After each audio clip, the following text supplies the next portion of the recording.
We're going to be talking about God's plan for money, business, kingdom-minded stuff. We have Dwayne Pano in the studio. I've been in real estate 4 years, jumped into it. There's tons of people who got their license, but they're not active. They're not doing anything with their license whatsoever. Right. You really have to figure out how you're wired and help agents figure out how they're wired so they can get in the proper lane when it comes to being in real estate. Because of my experience, I've learned to put people in the right places because people are a reflection of you. What do you think is a key to entrepreneurship in general? So I'm a firm believer, like, you just got to get out there. You got to put yourself in the right rooms. A lot of entrepreneurship is networking. The gentrification can also lead to financial, family, legacy wealth if you pay attention to what's going on in front of you. Yep. People are like, well, don't sell Granny's house. I go, well, it depends. How much is Granny's house worth? And what can we do with that if we know what to do with the resources we get from that? Yo, so if you're enjoying the Blueprint podcast so far, I want you to give a big round of applause for Josh David with CTC Mortgage. Not only is Josh a guest on the Blueprint podcast, Josh is also one of our amazing sponsors. And because of him, we're able to execute these podcasts at a really high level. So if you're enjoying the topics, the quality of the video, just the overall ambiance and vibes of the show, man, that's because of him. And you know, the reality is that there's a lot of different lenders that can help you get pre-approved for a house or help you get a mortgage on your, next investment property. But the reality is that Josh is a lender that shares the values of this show. He loves the Lord, he believes in education, he's down to earth, and he wants to empower you to make the right real estate decisions. So if you're looking for a lender for your next property or your first home, we're going to have his information in the description so you can check that out. You can also check out some of the episodes he's been on so you can actually hear from him what values he brings, what makes him different, and why you should use him for your next or your first home purchase. And let's go ahead and get back into the show.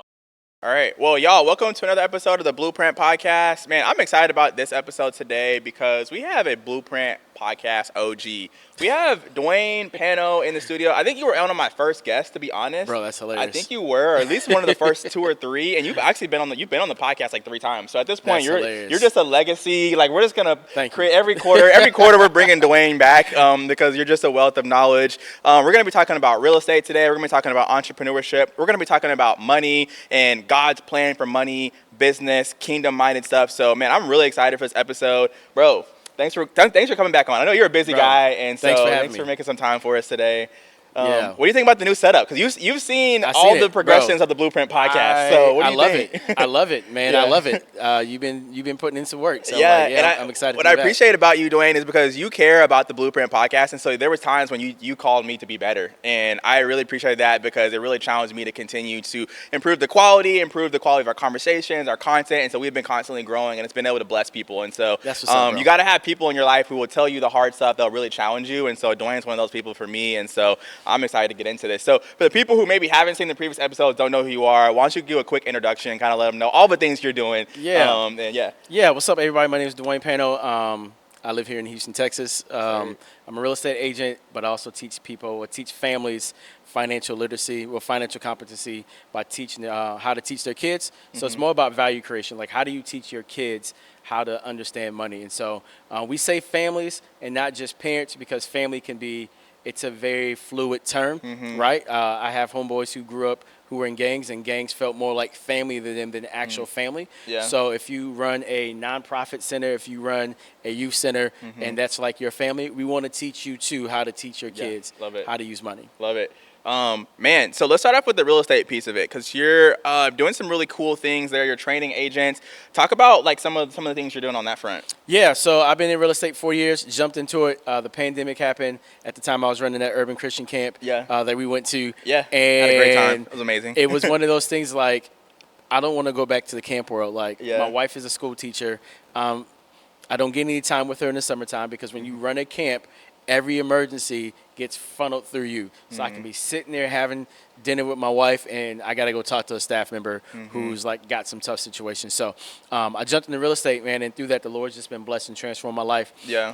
I'm now with a company called Epic Realty. Okay. Shout out to my Epic family. Love y'all. I'll be with y'all tomorrow in Florida. Nice. But in that, I'm also a mentor, right? I'm what they call an area leader. And so right about now, I got about 45 to 50 agents under me that I'm responsible for training and helping them get to where they want to get to. And so in the real estate world, from a mentoring standpoint, that's what I'm working on, but also working on my first flip that will hit the market this weekend. Super excited about that as well. Yeah, and I love that, bro, because you've been, from the first couple episodes that we had talked, you were talking about you were talking about money camp, and you were talking about things you wanted to do in real estate. And so I love to see that, like, you're a person who actually took action and go and did those things. Yeah. A lot of people say a lot of cool things that they want to do that God told them to do, they don't do it, right? Yeah, and so I love that you did it. So what do you like? What's kind of the big thing you're training new agents on right now?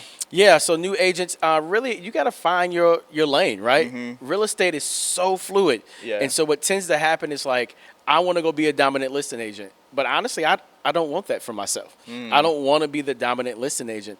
I kind of just want to flip homes because I understand what's at stake on the other side of that. Yeah. But at the end of the day, you really have to figure out how you're wired and help agents figure out how they're wired so they can get in the proper lane when it comes to being in real estate, right? Okay. Everybody's not built to be in open houses all the time. Yeah. But there's some agents who get all their business from open houses.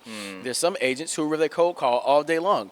And there's some agents who just want to build from their sphere of influence. And so you got to help put people in the right seat along the way. Man, that's so good. That's something that I've definitely learned going on about 2 months being a licensed real estate agent. I've had years of experience in the industry, but now that I'm on the license side, okay, obviously thinking about it differently and how I want to position myself from being a marketer to now, hey, I'm a marketer, salesperson, all the different things that go into it. And, you know, for me, I was like, you know, I want to be a listing agent because I've spent so much time marketing businesses, right, and marketing entrepreneurs. And so that brain, my brain synapses are trained to, like, market a product, right? How do we package something and the wording and the messaging? And so that's something that, like, I've just really leaned into and excited to have opportunities and have my own properties come into the market. And so I think I love that you mentioned that, because when you first get in, a lot of people are just like, you just want to get what you can get, right?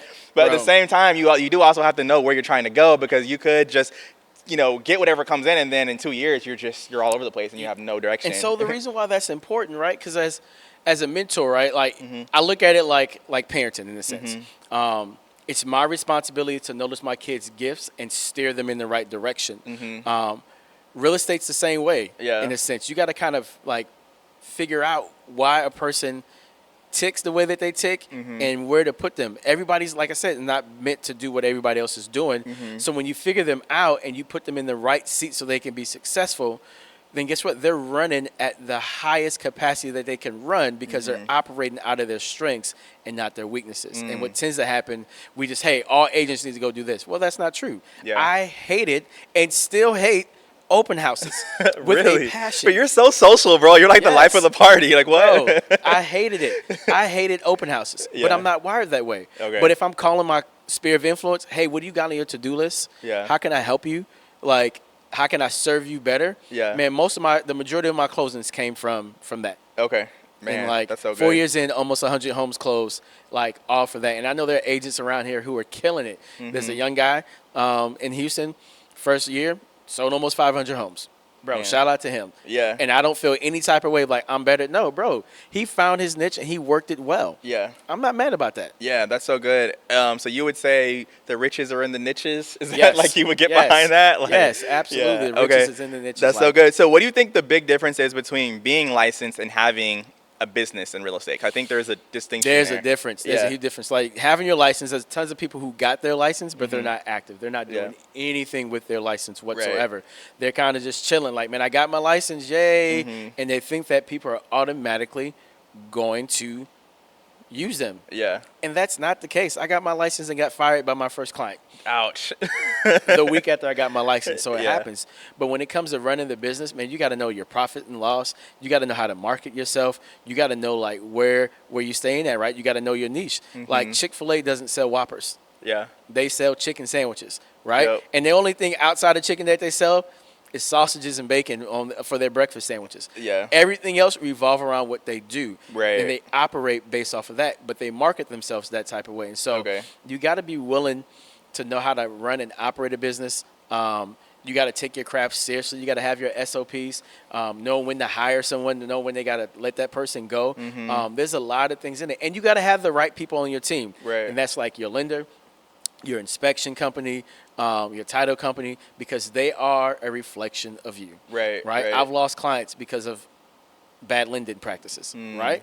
I've lost clients or reviews because of bad inspection stuff. So because of my experience, I've learned to put people in the right places because people are a reflection of you. It's no hard feelings. Yeah. If you don't represent me well, guess what? You can't be a part of the squad. Yeah. That's just what it is. Yeah, man, I feel that on a personal level. And I definitely, I think that's, you start getting into that realm and you start realizing that it takes more time to get that good. It takes time. You have to go through experiences to actually learn how to become a business owner. Fail. And so I think that is something that's really interesting. And so how do you mentor someone through that, right? So maybe they are like a young agent or a newer agent and they're really trying to find their footing, right? And they're trying to become a business owner. But if you've never been a business owner before, like for me, I was lucky enough to have had a marketing consulting company and done social media management. So I had to kind of already knew, I kind of knew what I was getting into, right? But I think a lot of people don't really know what they're getting into. So what are the things that you're helping kind of, what are the steps you need to go through to kind of get good at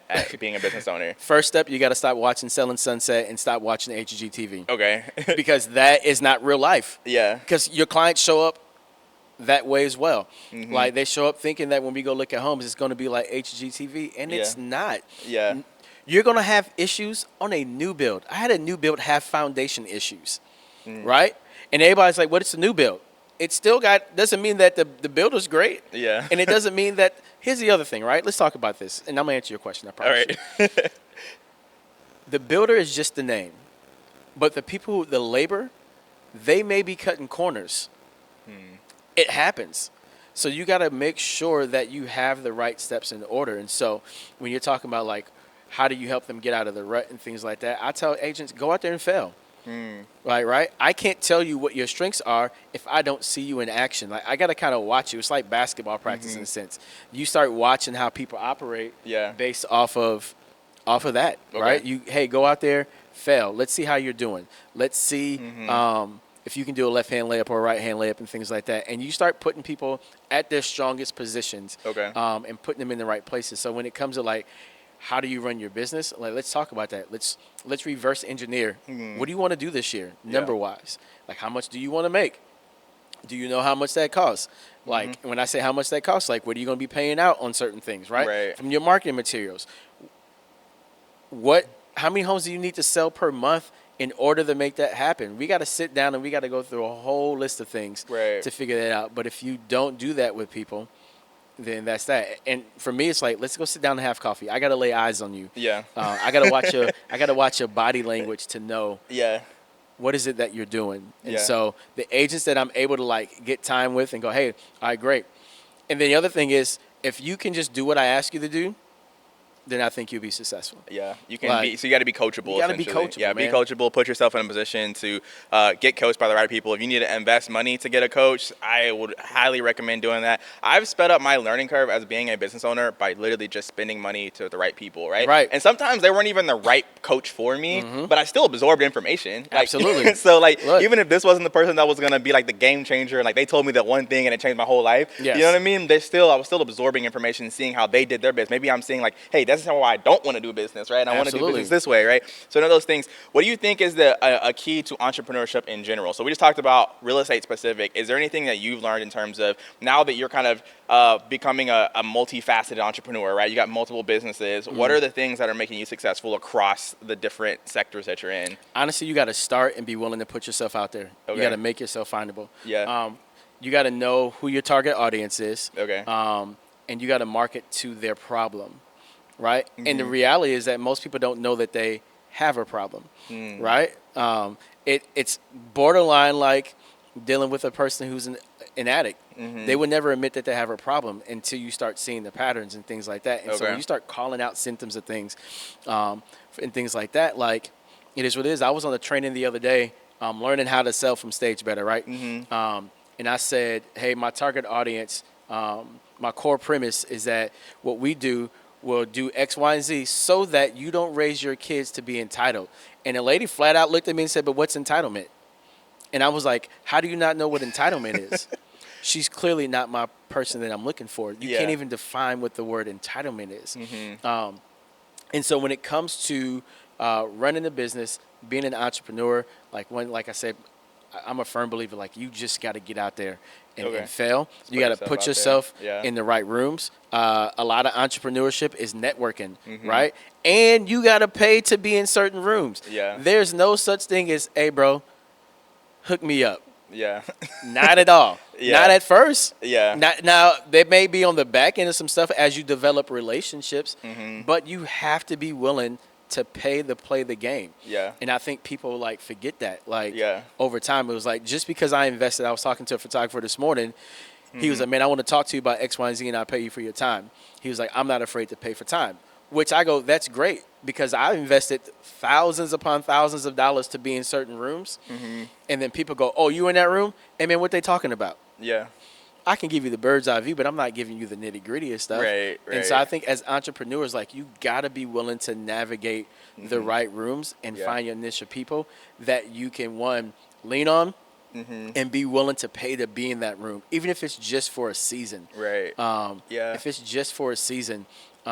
Yeah, and I think I want to add to that, which you talk about a lot in your content, is when you talked about, like, value creation and, like, thinking about, like, what are ways what valuable things can I bring to the market? What products I can create that actually help people? And this podcast is a great example of that. This happened very organically, but this podcast is a product that brings value to business owners, right? Yes. Obviously, it's a great marketing tool. It's a great way for us to spread the gospel and be a blessing to people and shine light on people and help guide them. But it's also a great relationship building tool for me, right? So I get to connect with people, and, like, your friend will see me on the podcast and be like, hey, I saw you had Dwayne on the podcast. Can I come on too, right? Right. That conversation happens to me weekly, right? Where people, like, they'll say yes to me just because their friend was on the podcast. It's like, oh, they trust you. I trust you. You know what I mean? Absolutely. Like, so those are just things that you get into the door. And so everyone has to find their own thing. Like, I'm not telling you to go start a podcast if you don't even like being on social media, because you will fail at it, right? But you got to find, like, what is my way of adding value to people? And you got to be thinking, and you got to actually care about people in that, right? Yes. You can't just be like, oh, what do I got to do? What's the gimmick I got to do, right? Yeah. Like, what's the steps I got to go through? It's like, do you actually care about people? Yeah. If you care about people, you are going to know what problems they have.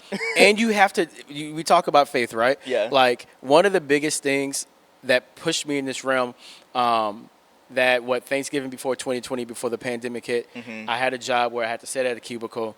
My boss took his kids to Italy for Thanksgiving. Whole another conversation. Yeah. But I'm sitting there, it's Wednesday before Thanksgiving, and I'm required to be in the office. And I'm like, Dwayne, you don't even like being in the office. What are you doing to give your kids options right now? By fulfilling somebody else's vision. If this isn't the vision that you believe God has given you, then why are you running somebody else's play? Right. Right? And so for me, it's like, I had to do that. Then I had to deconstruct what I believe about money. Wow. Right? Okay. And we've had that conversation plenty of times. So what has God taught you about money since the last conversation that we had about this? Oh my gosh. Well, one, that he's not mad if we make it. Okay. Right? So God's not mad if we make it. The Bible talks way more about money than will a man rob God. Or the verse that gets misquoted all the time is, for the love of money is the root of all evil. But that word all really is talking about all types of evil, right? Prostitution is evil. So the money from that, because people love money, that's evil. So if you're doing evil acts to get money, that's what that verse is talking about. But if I'm honoring God with my gifts, if I am honoring God with how he's wired me, he's not mad if I'm charging people for this thing, right? For instance, we talked about this so many times. David killed Goliath and got paid to do so. Yeah. Hands down. It's in the scripture, but we don't teach properly. And since we don't teach properly, people don't study properly, and they just begin to take somebody else's word for it. Right. And that's a part of it. So when it becomes to being an entrepreneur, it's the same thing. Just because you say, hey, all you got to do is have a mic and some cameras, that's all you need to be a podcast, be a podcaster. Well, it's a lot more details than that, right? Yeah. I got to have the right people. There are people who run cameras. There's people who do sound. They got to understand their gifts, right? And then I have to pay those people properly so that they'll want to actually work with me. Yeah. That's a part of the business, right? And then you begin to barter and leverage other things along the way to make sure that you understand it. So when it comes to money and entrepreneurship, man, if you pay attention, God's given business secrets from Genesis to Revelation. Right? It's so much deeper than that. But in the church, we talk about discipleship. But when we talk about money, money is a discipleship issue. I don't know what to do with my money because my heart isn't right. And a lot of that has to do with my childhood. Like, I grew up in poverty. It wasn't until my great-grandmother passed and I was at her funeral that she left me $1,500. And in that moment, I said, Dwayne, are you leaving something for your children's children? And that sparked the journey for me. Wow. Right? And so when it comes to money, when it comes to being an entrepreneur, I just recognize who I am in Christ. And I understand, like, Lord, like, how did you wire me? What mission did you give me? Like, my overall mission in life is to destroy the poverty mindset in the world. Man, that's but so I can good. only do that through 3 phases. Yeah. And so that's what I set out to do. So entrepreneurship, teaching people about money, that's what I'm looking to do. That's so good. You know, I was reading the story this morning in Daniel, Shadrach, Meshach, and Abednego. And basically, if you don't know that story, the king basically had this statue and told everybody to, like, bow down to it, and they didn't bow down, right? And they were already, I believe, like, they were already kind of like officials in the king's court. Yep. They were kind of working in some capacity, right? So somebody tells on them, and the king basically throws them in the furnace, right? And he did not want to. Yeah. That's the other part. Yeah, so He was throws them, heartbroken. yeah, he was kind of like, yo, I got to throw you in the furnace, whatever. And then they didn't burn up, and in the verse it says, like, they looked in there and there was a 4th person in there, right? And so I'm assuming that was like Jesus, or I don't know. It was like, We Jesus, know. God, whatever. Yeah. The Holy Spirit was in there and they saved them. And they came out and everybody was like, you know, just like, wow, you guys didn't burn up, whatever. And then they got promoted. And that broke me this morning because I was just like, man, like, how many of us would go into the fire willingly? Like, they didn't have to go into the fire. All they had to do was bow down. Yeah. So, like, it wasn't like they just, like, it was unfair and they got thrown in there. Like, they could have literally just bowed down and they would have been good, right? Yeah. But they believed in their values. They had enough faith to trust the fact that, hey, I'm willing to actually die for my faith. And obviously, in today's society, I don't think that we're not in a situation where we got to choose actual death over this. But, like, the death of your dignity, the death of your bank account, the death of your whatever to do the thing that God has called you to do. And on the other side of that is promotion, right? Yeah. And not to do it. No one would jump into a fire to get promoted, right? But, like, hey, as a byproduct of that and the Lord being in the fire with you, you get promoted, right? And so that's something that I've learned about money is, okay, the Lord is looking for my submission. He's looking for my obedience. He's looking for my discipleship. And on the other end of that is the money that I'm looking for, or is the success, or is the result. But he doesn't want it to be about the result, right? Because I think we're so focused on, like, oh, I'll do the hard thing if you're going to bless me. Yeah. Oh, wait, I'll do the hard thing if you're going to do that, right? Yeah. And the guy's like, I'm not going to tell you what's going to happen on the other end. Yeah. So, like, what happens if, hey, Lord, I do this podcast and I do all this real estate and I, like, invest all this time, all this money, and then, like, nothing happens? Yeah. He's like, I want you to be okay with that. I want you to be excited about that, to go serve people at your own expense. So here's the crazy part. One, first of all, it wasn't Shadrach, Meshach, and Abednego that the king was like, I don't want to do it. That was Daniel, so correction. Okay. But here's the thing. People are afraid to jump into the fire because they're afraid of getting burnt. Okay.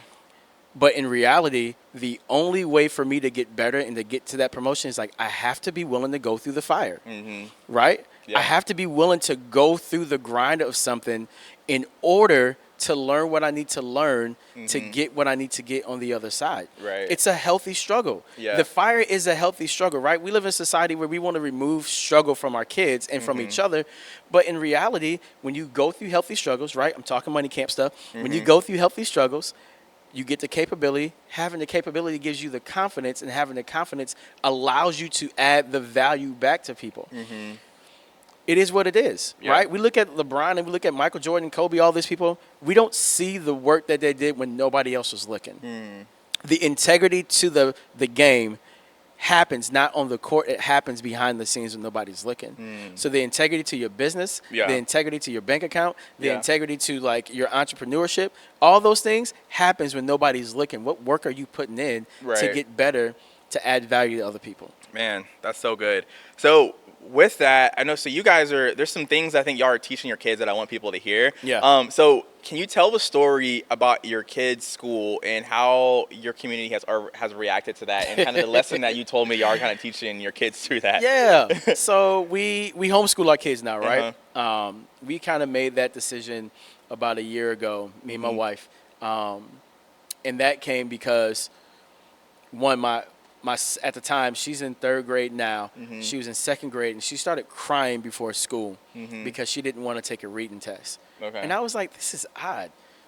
You're in 2nd grade. Why are we bawling before school? Yeah. This is stupid. And so, all right, we make her go to school. They had the school call me. I had to go back up to the school, pray with my daughter, hug her, kiss her, let her know, hey, baby girl, you're okay. This test does not define you, because in schools, they're only grading to the test. Yeah. Right? That's it. School is designed for 2 reasons. to get people ready for the prison system and to get people ready to work in the workforce to work for somebody else. That's why the school day is as long as a work day. Yeah. It is what it is. And if you know anything about the third grade test is designed to know how many prisons do we need to build in the future. Dang, bro. Like, that's wild. And nobody knows that, right? It is what it is. Yeah. Right? And so she's crying, and I'm like, no, my son's coming home. My teacher's yelling at me, and I'm like, what happened? She told us to be quiet. My friends are talking. I tell my friends, yo, chill out. He gets in trouble. I said, so you're getting in trouble for leaving? Then I recognized, man, the school's not going to teach my kids what they needed to know financially. Yeah. And so then we started getting word that they were going to level our neighborhood. And when it comes to leveling, like our neighborhood was a part of a school that was overcrowded. And there was this huge town hall meeting, different neighborhoods coming together. And I'm in the back of the meeting. I am dying laughing. Yeah. Because I go, God, you're funny. You already gave me and my wife the vision to homeschool our kids. And there was a lady, Dwayne, speak up for our neighborhood. And I was like, you don't have a plan? Like, me and my wife are straight. Well, what about the rest of us? Yeah. And I'm not in this, like, I don't look out for everyone else. But the expectation was, like, you're supposed to speak up for our neighborhood to be at this better school. And I'm like, yeah, but I don't believe what you believe about school. I'm just here to kind of see what's really going on. And then the dad got up and said, I hear in that neighborhood there's a bunch of sexual assaults and all these things. Don't send our neighborhood. Send the Kingdom Heights neighborhood. Wow. And I was like, well, that's weird. Yeah. Why would a parent say that type of thing?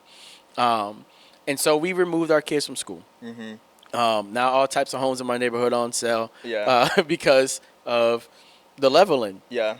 But in reality, what they didn't recognize is that if the whole neighborhood went to that school, the school grades would have went up. Right? That's a whole nother conversation. But for us, we just chose to withhold our kids from school because I wanted the freedom of time. Right? There's a lot of things going on in our life personally with my father-in-law and things like that. We don't want school to be a reason why we can't just go where we want to go. Right? Okay. And so now our kids are learning stuff that I didn't even learn. Yeah. Right? And homeschool is hard. Yeah. But it's so necessary at the end of the day because we have this conversation all the time about the value that you add to people. Wow. And now my kids always got money.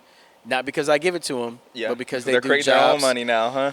I tell you, my 8-year-old, that girl, and I should have saw it earlier when we would play like Monopoly Junior. She would always win. Yeah. Like she was just a shark. Like that's my property, give me my money. Yeah. And so they always want to watch YouTube. We made them start watching this channel called Upflip, and on Upflip there's a lady who sells cupcakes out of their home, out of her home, right? My daughter watched it and go, I can do that. So my mom and my stepdad now live with us. My daughter and my mom started making cupcakes and selling them. Wow. So my wife's birthday just passed, and I was like, hey, y'all buying your mom's birthday gift. Okay, cool. Yeah. Nobody bat in the eye because they've earned their own money. We teach them how to put their money in the right places and things like that. And so so that's what we do with our kids, from schooling and teaching our kids about money and how to run a business in our household. But we make them break their money up into 3 places. Hey, you got your save jar, you got your spend jar, and you got your investing jar. They need to go in different places. And what does this look like? And dang, yeah, there's no way they're learning that at school. Like, there's no way. Yeah. Right? Yeah, that's incredible. And I think one thing that I want to ask you about the real estate market in Rosenberg, because I actually have some friends who are selling their house in Rosenberg soon. So I want to ask you about that because that's the area you guys are living in. Y'all having the school thing. But I think it was so interesting that the way the parents reacted in that school meeting, and you think it was somewhat of an overreaction, like they were overreacting to the change, even though the change could have been a positive for them. Like that was basically their opportunity to go into the fire and say, hey, we're like, our kids are going to a different school. How can we embrace this? How can we step up to the challenge, right? And so a lot of people chose to like throw them in the fire. I'm not going to go into it. And some of that has to do with our upbringing, right? Yeah. Right? And I get it. As a parent, you want to protect your kid. Not my kid. Your kid needs to do this. But the situation really was, the school board created fear. And when you create fear and people operate out of fear, they're going to say and do some of the most craziest things in the world. I mean, the election's a perfect example. Yeah. It's all based off of fear. That's what Hitler did. Yeah. he did it. Yeah. He was brilliant and evil all at the same time. And he created like, I mean, let's just go into, I was going to say, we don't have to talk about politics, but let's just talk about it in terms of like what you said, because I look at the way we've othered other people, right? You look at, okay, there's an agenda to like other immigrants, right? There's an agenda to other certain socioeconomic, certain races. Like there's like all this othering, like, oh, point the finger, oh, they're the problem. Oh, they're the problem. Oh, the black jobs, or like the the people at the border, or like all these different like narratives that have come out of this election cycle. And it just feels like you said, I mean, it feels kind of Hitlerish, and I think that sounds crazy to say, but also at the same time, it kind of is like what it is. But right? And here's the reality, right? As believers, Philippians 4:8, whatever is true, whatever is lovely, whatever is noble, think of these things. If the news causes you to look at people differently, then you need to turn the news off, and you need to not digest as much content about that particular thing. Right. That was one of the first things I had to do when I got into real estate.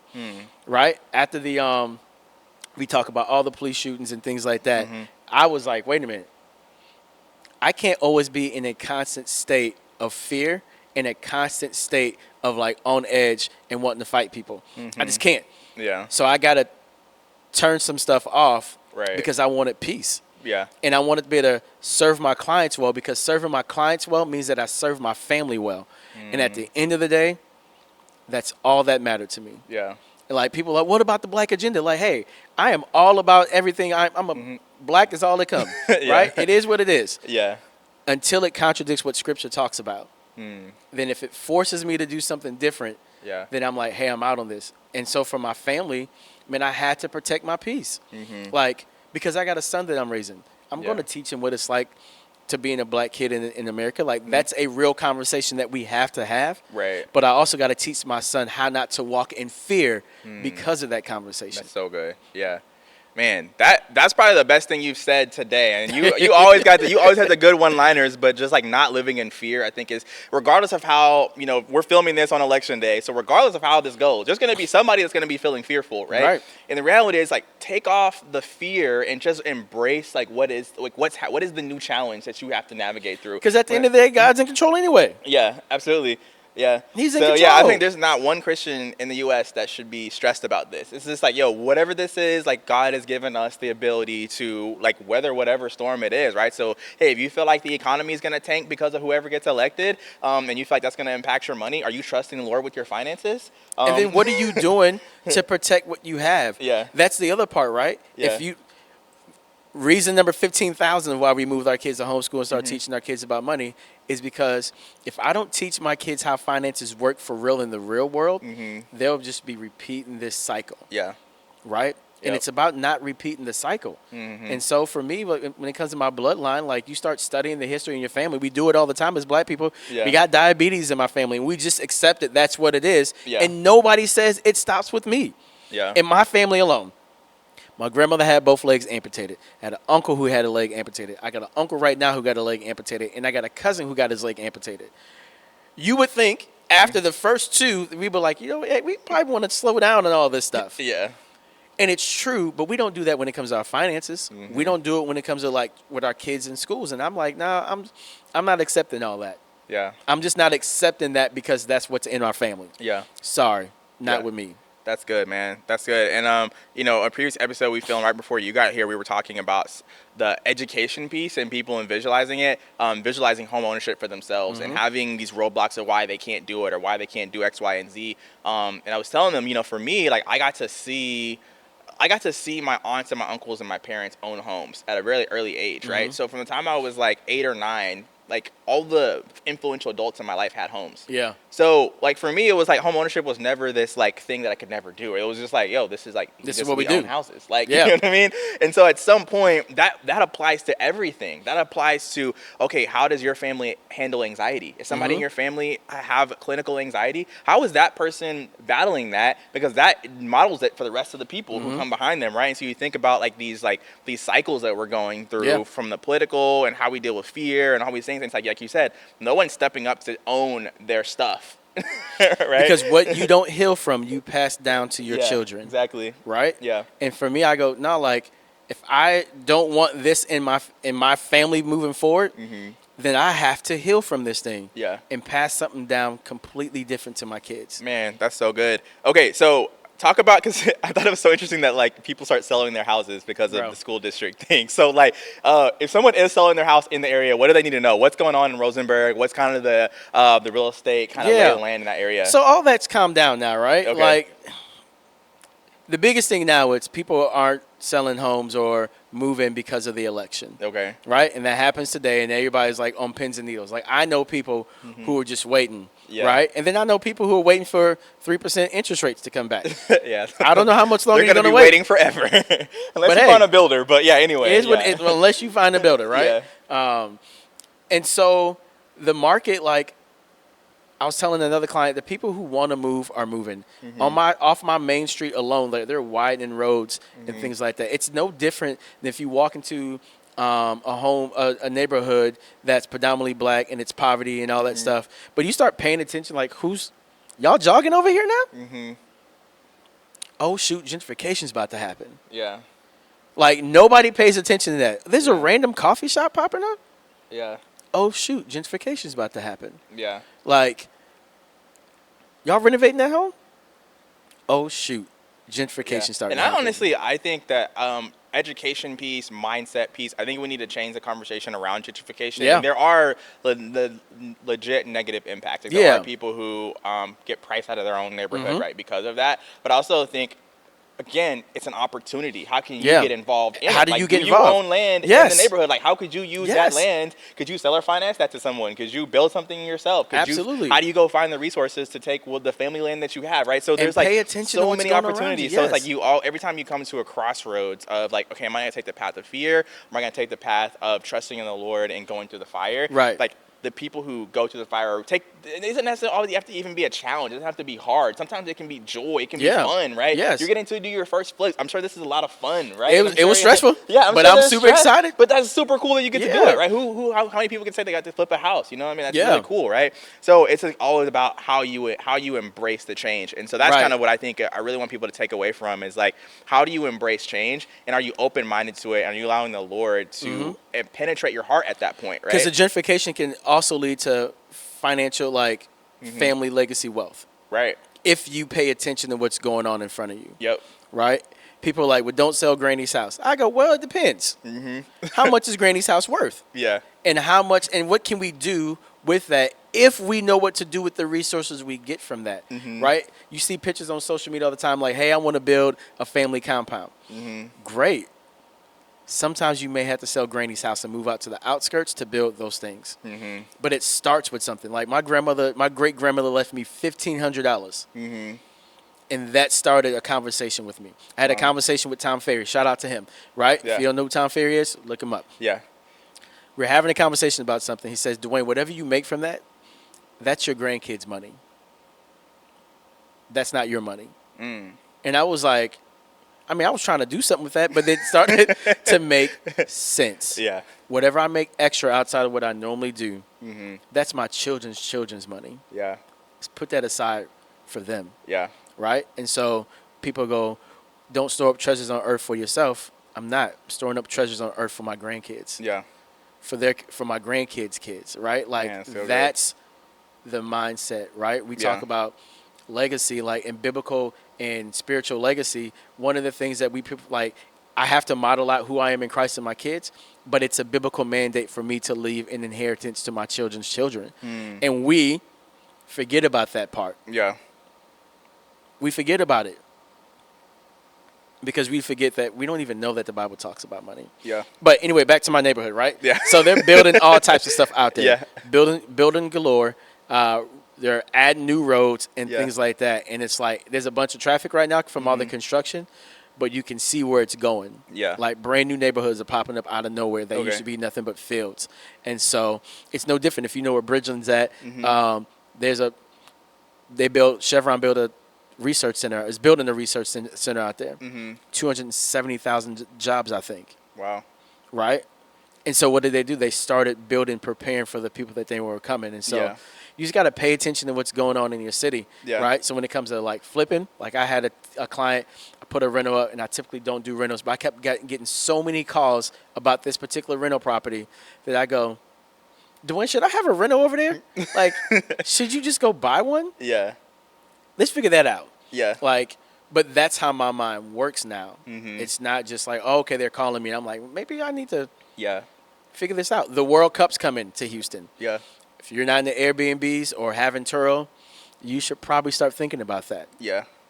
It's just what it is. And Yeah, so, man, good stuff. Okay, so last question for you. In terms of when we talk about teaching people how to read the Bible, and like we've talked about that in this episode, every conversation we've had has been that, right? And I think for me, I got taught the skill set of how to read the Bible, right? And I don't know that everybody has that skill set of like, here's how to look at the Word of God and decipher what it is that God is saying to you in the moment. Because I think a lot of people open up their Bible and read it. You know what I mean? I don't know how many people open up their Bible and read it, get revelation, and then know what to do with that revelation. Yeah, right? So, like, the best you can, how would you advise someone how to read the Bible to be able to do what you're doing, which is like literally change your family's legacy off of what you're reading in the Bible? And I know you've been taught by like the Myron Goldens of the world and people who have, I think, helped you open your mind and help you read the Bible, and you've passed that down to me. Then now I'm looking at the Bible like, okay, where can I find these business strategies in the Bible? You know what I mean? So obviously other people can help teach you, but like from your perspective, like what are some things that you would advise someone to do? Bro, first of all, I'm gonna tell you something that Bishop Wayne Malcolm said. I was on the call. I did a webinar with him. Once again, invest in yourself. And in this webinar, he said Jesus had a 3-year exit strategy. Dang. And it messed me up. Okay, hold on. So do you it messed me up. So do you think that they're reaching with that? I mean, because like that, I don't know. Like it sounds a little bit sounds like, good. why are you adding like new concepts to the script? I don't know. Yeah. So here's the thing though, right? Like I think for us, because we grew up in church, it's hard to step back and to see it that way, right? But if you look at it from a business standpoint only, you step back and you hear nothing about Jesus at all besides when he's born, he's 12, and all of a sudden he's an adult. And we get a bird's eye view, a good glimpse into what he did in 3 years, from the age 30 to 33. Okay. Literally, you get to pay attention. And when you start thinking about like how businesses are ran and a succession plan and all of that, it was like it's been in my face the whole entire time. Yeah. So when the word says that you have everything you need for life and godliness, I think the part that we forget about is that 1 Peter says, or 2 Peter, I'm sorry, everything you need for life and godliness.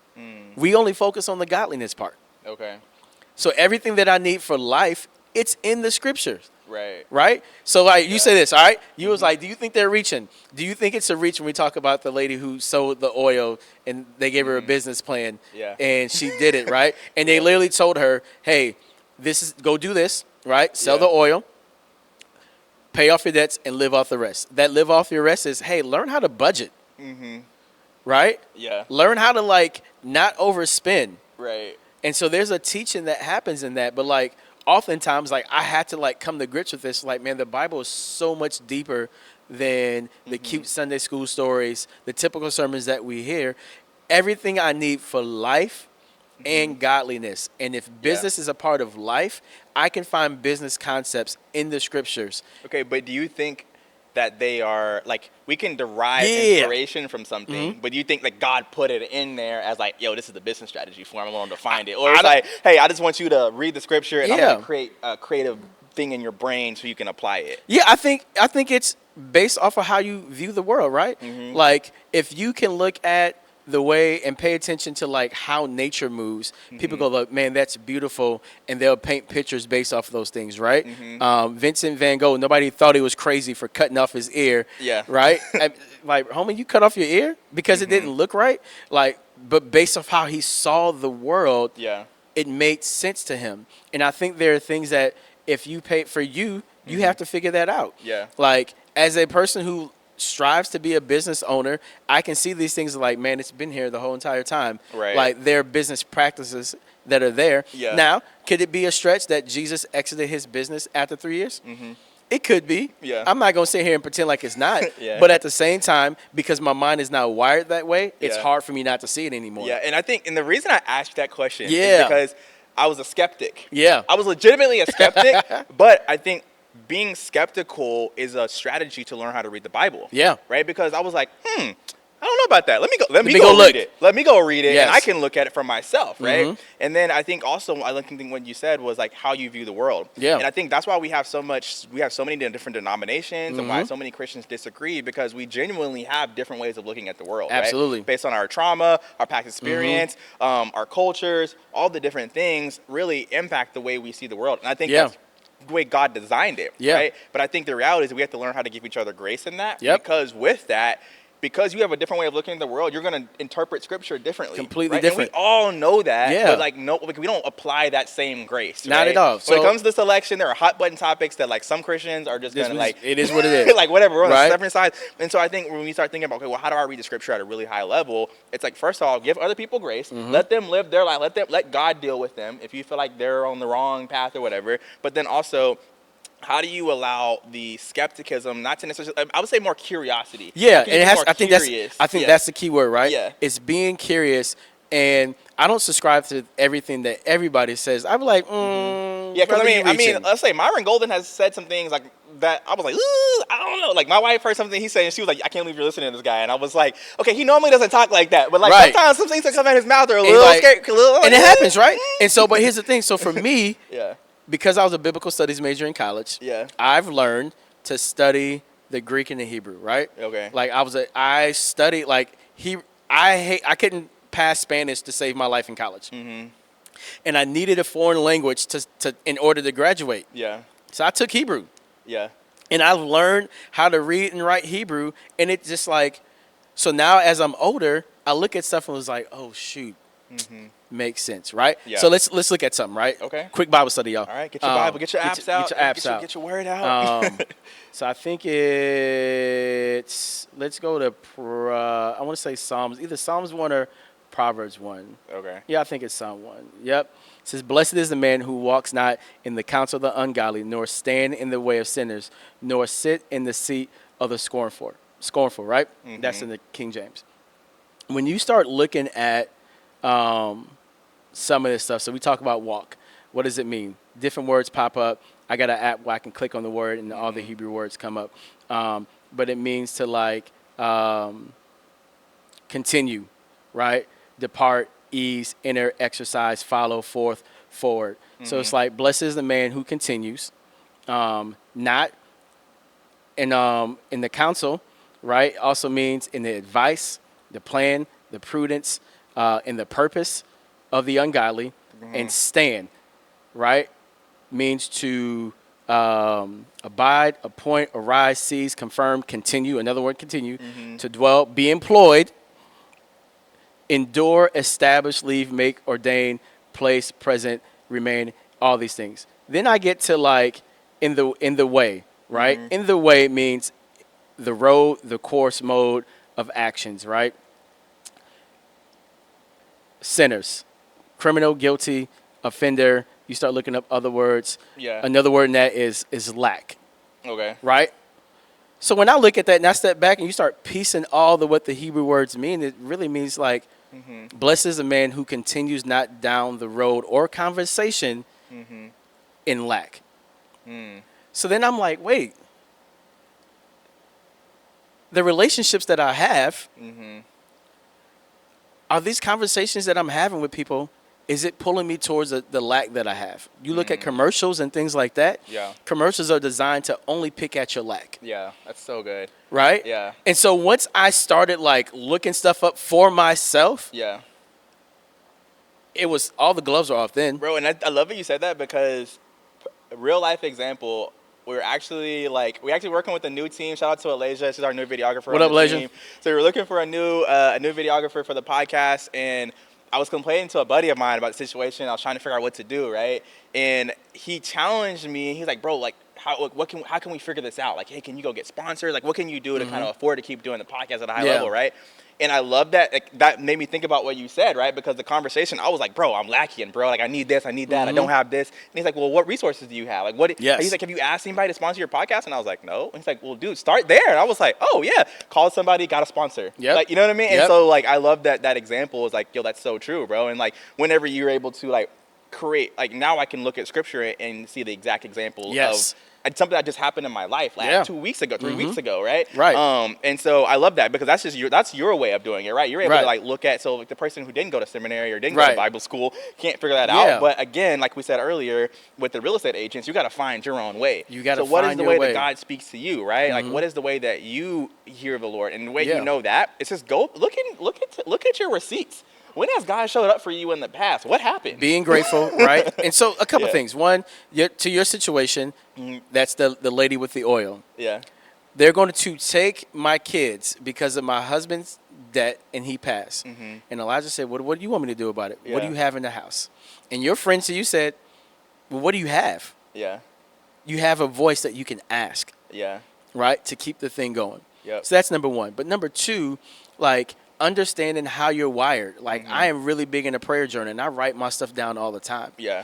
Write prayers down, and I sit, and I'm still, and I'm listening, and I'm like, okay, this is what I need to do. Yeah. And you have to do what you feel like God's calling you to do, even when it feels like the people around you are constantly throwing stones. That don't make sense.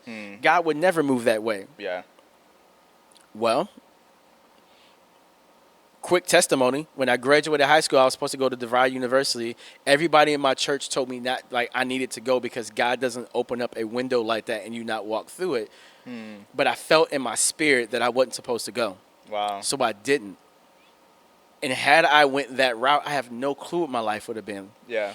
But the reality is, like, sometimes, like, the Lord's speaking to you and you're looking for confirmation for everybody else, and you think just because people go to church with you or they talk about God, that's automatically the conversation you need to have, right? Yeah. Judas hung out with Jesus all the time and still sold him out. Yeah. And it still was a part of God's plan. Yeah. Don't ask me how, but it happens. Yeah. And so all things work to the good for those who are called according to God's purpose. So, like, if you are called and you are in Christ and you are working in the purpose that God has given you, it's going to work the way God designed it to work.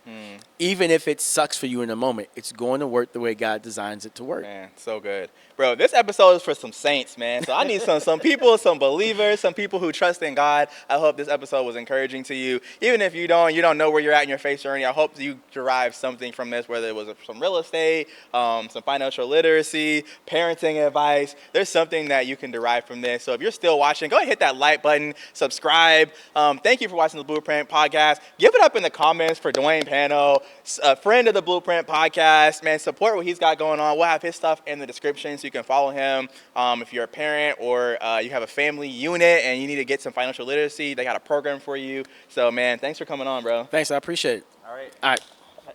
Thanks for watching the Blueprint Podcast. I'll see y'all next time.